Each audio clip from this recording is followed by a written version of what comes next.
welcome to Go Southern Alberta. I'm Manisha Sachindevan, your host. Today I'll be going around Medicine Hat with Jace Anderson, who works with Tourism Medicine Hat. And he'll be showing us a lot of good places to visit in Medicine Hat. So stay tuned on Shaw TV. Evidenced by tonight and by the past 20 years that youth really do contribute a lot to our community. But it's Gilda's choice of location that makes her so special, right among the people. The first time she set up shop in the parking lot was 2013. Hello and welcome to Go Southern Alberta. I'm Manisha Sachindevan, your host. I'm here with Jace Anderson from Tourism Medicine Hat. Thanks for joining us. Thank you so much for the invitation and for picking such a beautiful day. Yeah. So, when and why was Sammy's teepee constructed? The story behind this is actually quite wonderful. During the Calgary Olympics in 1988, the teepee was built and on display there and used in the celebration of that event. And it was shortly after that that local businessmen, including Mr. Falanti, purchased the teepee and then began to work with the City of Medicine Hat to bring this and place this here on the coulees right here inside of Medicine Hat. Okay, so where is it located? Like, if people want to come over here, where can they come? The beauty of this is, and it's well over 200 feet tall, in fact it's the world's largest or tallest teepee, is we're located right on the number 1 highway, and so you can see this from miles in each direction throughout locales the citywide. We're right here. There's a great interpretive opportunity, the parking space, and just down the road, very short distance from the Medicine Hat Visitor Center as well. So what all fun activities can people do at Sammy's teepee? Well, this is some permanent interpretive opportunities. The panels that surround the interior of the teepee are all painted, and each one has a story that's been relayed in the yellow boards behind, as well as available in some printed material at the Visitor Center. One of the things that we've been really excited to see is just recently at the Sunshine Skillet, which is a food festival here in Medicine Hat. They set up dining area for over 100 diners in the area. And so one of the things we're seeing is that people in the community are looking for more and more opportunities to use this space as part of something that they're already doing, part of an event that they're already hosting or holding. The other thing we'll see consistently are folks with their pets. We have access here to a number of trails and the systems throughout the community. Medicine Hat has over 100 kilometers of trails and walking ways, and a number of them are off-leash dog areas, including just at the base of the coulee here. That's awesome. And where can people find more information about Sammy's teepee?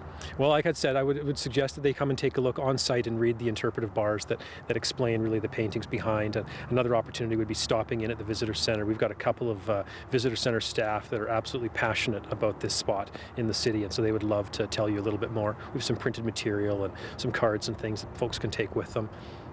So that's all the questions for now. All right. Don't go anywhere. Stay tuned on Shaw TV. Hello and welcome to Go Southern Alberta. I'm Manisha Sachindevan, your host. I'm here with Jace Anderson. We are hopping around Medicine Hat to see some tourist destinations. And here right now we are at Medelta Potteries. Thanks for joining us. Thank you so much for the invite. Yeah, so I'm new in Medicine Hat, so tell me about Medelta Potteries. Well, it goes back to the foundation of us as a community and how we sort of grew up from the clay banks around this part of the city. During the first half of the 20th century, Medicine Hat was the center of clay products industry in Western Canada.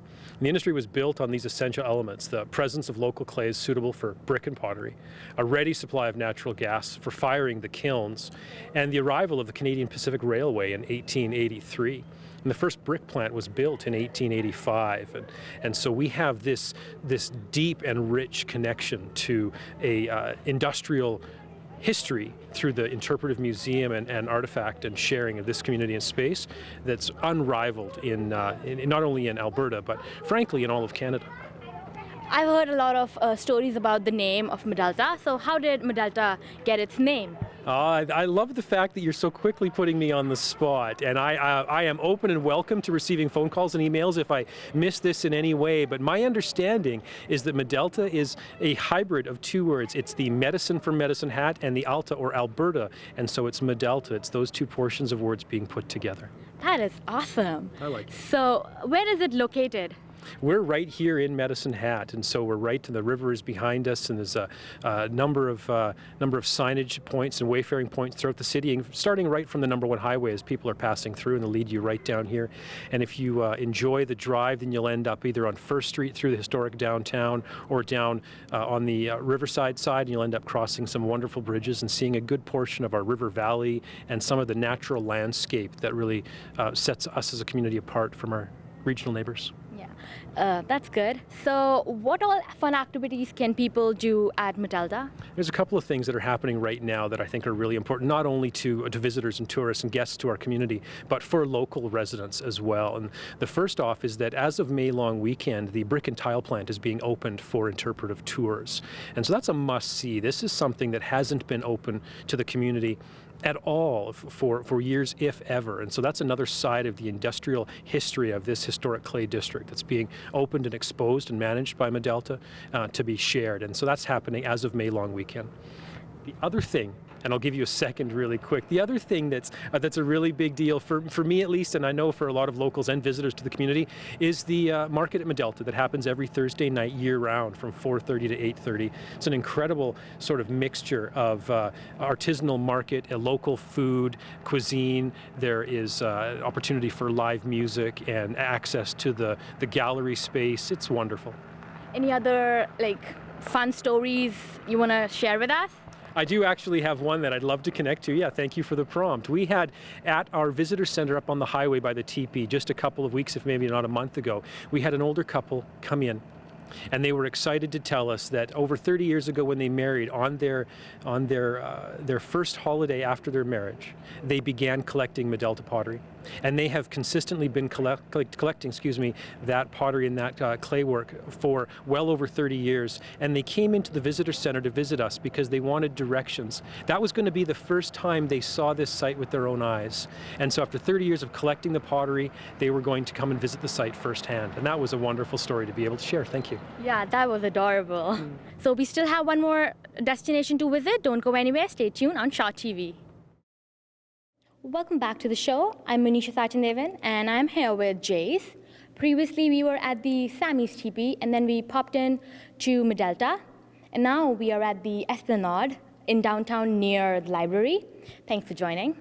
So tell me about this place. So we're standing inside the entry gallery area that leads both to the museum, the art gallery, and the archives, 3 of the 4 components here in the facility.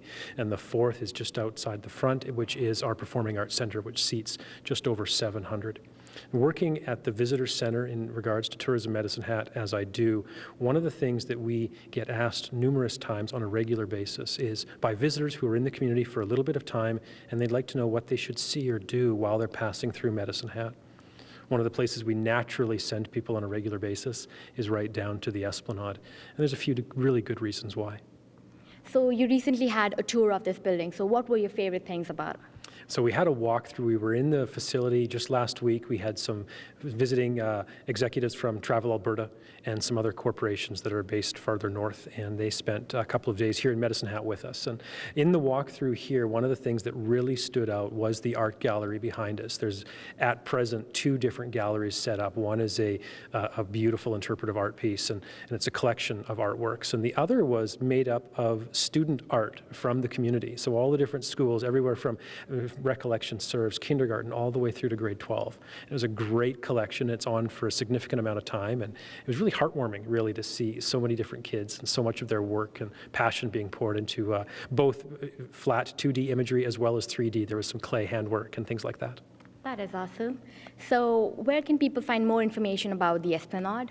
So the Esplanade can be found on their website, and they also have wonderful social media outposts in Twitter and Facebook and the like. And one of the other things that really stands out right now for visitors is the World War I exhibit that is behind us right now and opens into the museum space.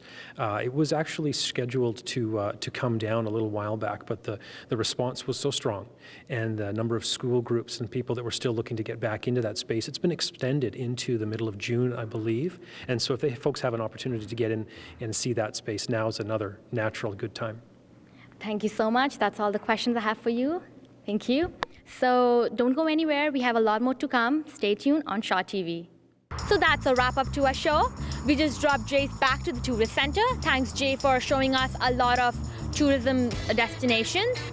Thanks for watching. See you next time on Go Southern Alberta. If I had a mic, I'd drop it. No, it's expensive. Yeah. Had to see some.